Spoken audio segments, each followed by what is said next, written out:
Extreme weather events will always be there, but how much are we willing to accept as a global populace? So if you ask the small island nations that were at COP25, for example, and they call themselves the Alliance of Small Island States, they still want to see their islands in existence. So ultimately, if we don't change what we're doing collectively, we're not going to have a lot of these sovereign nation states exist in the future because of sea level rise and severe storms. So we can stave off the worst case impacts and scenarios if we really curb our emissions and maintain the planet warming to less than 1.5 degrees Celsius by the end of the century, which is what the whole point of the Paris Accords were back in 4 years ago when they kicked off. We know that climate change has been such a huge headline story this past year with COP25 talking about Paris, and then we have this teenager from Sweden who was on the cover of Time magazine, Person of the Year.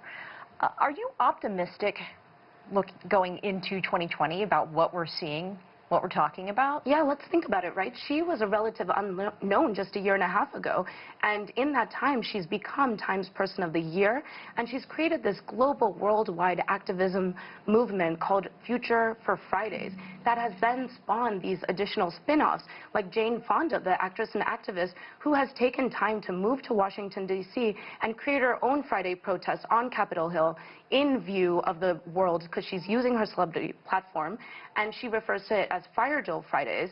And then we have women leading so many different initiatives, whether we're talking about using the power of procreation, so the birth strike movement, procreation futures. These are the types of different women's groups that are really taking power into their hands to say that we don't have to sit back as bystanders and witness the planet warming and all the impacts that are going to come with it, but we are going to now contribute our voices and our communities to coming up with creative solutions to the climate crisis.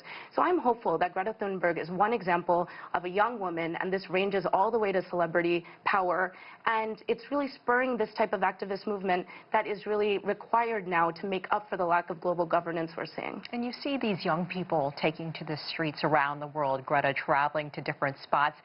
Are world leaders listening to her and other young people? Do you think they're getting through?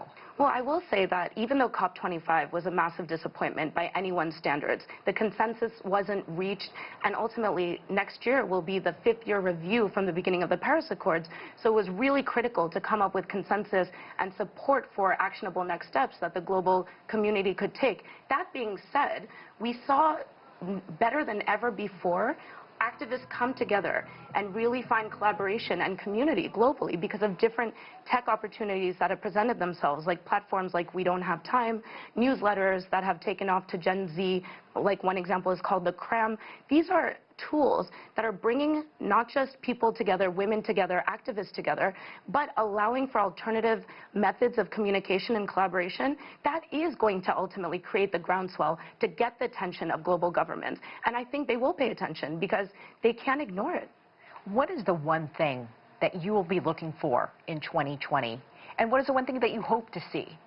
I really hope to see this continued communication between the journalism community, the governance communities, and generations to continue to have this real collaborative effort to ensure that all of the shared goals are moving forward, which is to make sure that all of these different regions and nation states, local governments, companies, whatever sort of affiliation that you can contribute to be a part of, maintains their sustainability promises, which is to stay net neutral by 2050. We do not want to get beyond, we don't want to emit carbon, but we want to get to neutral carbon emissions and even perhaps get to negative carbon emissions. If we can do that, we can turn the tide on the annual increase in emissions and ensure that we, by the end of the century, stay less than 1.5 degrees Celsius. That'll be critical to protect the coral reefs and to stave off, again, those worst-case scenarios, and to make sure these small island nation states, like the Marshall Islands, continue to exist. We don't want to lose our barrier islands.